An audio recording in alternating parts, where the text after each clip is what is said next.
আজি আপোনালোকলৈ লৈ আহিছোঁ পৃথিৱীৰ বিভিন্ন প্ৰান্তত প্ৰচলিত বিবাহ অনুষ্ঠান সম্বন্ধে কিছুমান আচৰিত নীতি নিয়ম সম্পৰ্কে। বিবাহ য'ত দুটি আত্মাৰ মিলন হোৱা বুলি আমি বিশ্বাস কৰোঁ আৰু আনন্দ উলহ মালহেৰে সকলোৱে আনন্দ কৰোঁ, তেনেস্থলত পৃথিৱীৰ বিভিন্ন প্ৰান্তত ইয়াৰ কিছু ব্যতিক্ৰম দেখা যায়। যেনে ধৰি লওক ব্ৰাজিল দেশৰ কথা।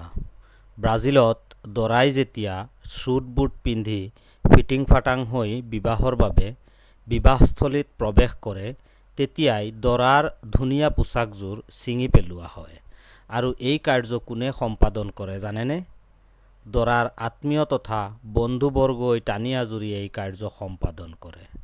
ভাবকচোন, মোৰ মতে এনে বন্ধুবৰ্গ থকাতকৈ নথকাই ভাল।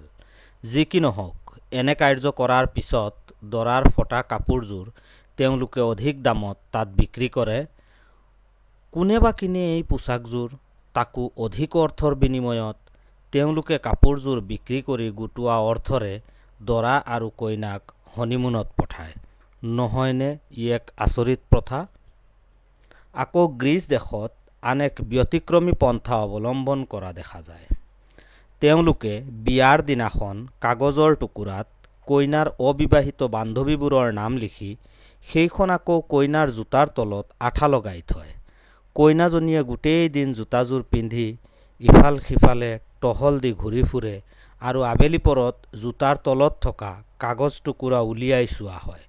তেওঁলোকে বিশ্বাস কৰে যে যিসকল বান্ধৱীৰ নাম কাগজ টুকুৰাৰ পৰা মুচি যায়, সেইসকল বান্ধৱীৰ বিবাহ অতি সোনকালে অনুষ্ঠিত হ'ব আৰু ৰৈ যোৱা নামৰ বান্ধৱীবোৰৰ বিবাহৰ বাবে কিছু